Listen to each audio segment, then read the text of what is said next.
Welcome to Tank Brick Studio. In this video, I am going to share with you my Dragon Knight's army. This is how I currently store my army of minifigures. These plastic boxes keep them free from dust and allow easy stacking.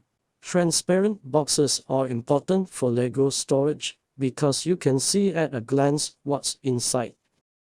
Let's open them up and go through my Dragon Knight's army setup. These boxes come with convenient, easy to clip on covers and are lightweight and affordable. Perhaps in the future, I'll make a video about where I got these containers.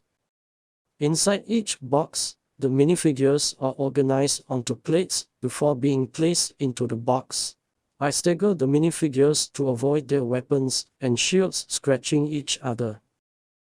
This first box currently contains between 60 and 70 Dragon Knight soldiers and can fit about 80 minifigures at max capacity. In this box, we have mainly infantry and hero units. Let's take them out and have a close look at each type of minifigure. You can see how I organized them by placing them on plates. The container can fit about 18 studs in width and 36 studs in depth. First up is the Frightening Knight from Series 15. Since I didn't start army building during this release, I only have one of this minifigure, which is now considered a hero unit. He'll be the general commanding this entire Dragon Knight army. He fits in this army because of the dark green coat. Eventually, I may switch his shield to a Dragon Knight shield. I really liked his unique mace and shoulder piece. Next, we have the Fright Knight from Series 19. I changed his head to a human head and gave him a Batman cape. Again, I regret not getting more of this minifigure. He'll be another hero unit, the childhood friend to the lord of this army. Although he carries his own bat banner, he fights alongside the Dragon Knight Lord. Now, let's look at the common soldiers. This is the Infantry Axeman. Nothing special here, just the out-of-the-box setup. These units are often deployed as guards. Their long axes allow them to control enemies at a longer range and are effective against cavalry. I ensure that each of their heads is unique to give them character. Behind them are the archers, also assembled straight out of the box, but each with unique heads. I keep their bows in a separate container because attaching them takes up too much space. Next up, we have the Infantry Axeman, clad in scale armor and full-face helmets. They wield short axes and shields for melee combat. I swapped their original yellow hands for dark grey ones to resemble armored gloves. On top of the infantry, we have the Elite Knights Swordsman. These warriors wear heavy full-body scale armor and are masters of sword combat. One with unique cleaving long swords, they excel at defeating common soldiers with lesser armor.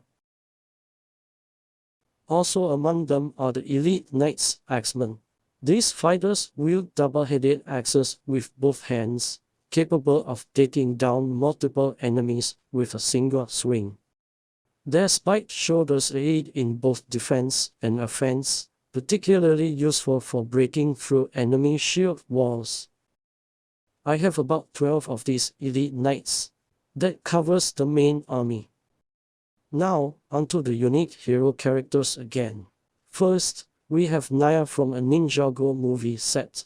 Her dark grey attire makes her a perfect fit for my Dragon Knight army. In my army, she is the younger sister of the Lord, well trained in combat and warfare. Next is a minifigure from the Ninjago movie, serving as an elite sniper archer in this army. Equipped with ancient armor from older Ninjago sets, I used the Valkyrie torso and legs from Thor's set for this unit. Finally, we have the Lord of the Dragon Knights, inspired by Jon Snow from Game of Thrones. His torso comes from the Kylo Ren minifigure, and his cape is from a non-Lego minifigure. Here we also have a wizard serving as an advisor to the Lord. I use a pointy shoulder piece to give him a more menacing look.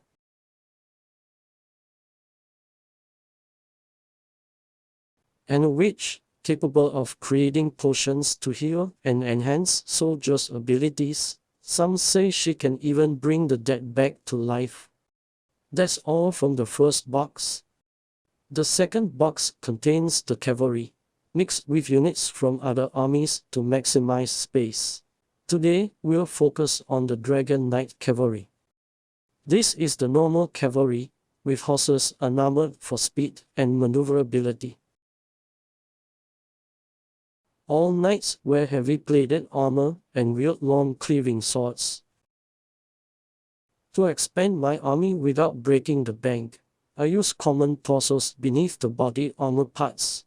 For instance, I've used black torsos from thief minifigures found in city police sets. Here we have the heavy cavalry, with horses adorned in black plated armor and head protection. You can see here the horse is an older type. I had to keep this old type of horse for the horse head protection to fit.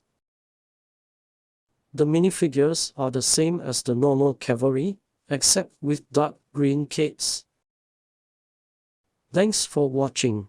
I hope you enjoyed my video and sharing of my collection. Please subscribe and like my videos to see more content in the future. Thank you.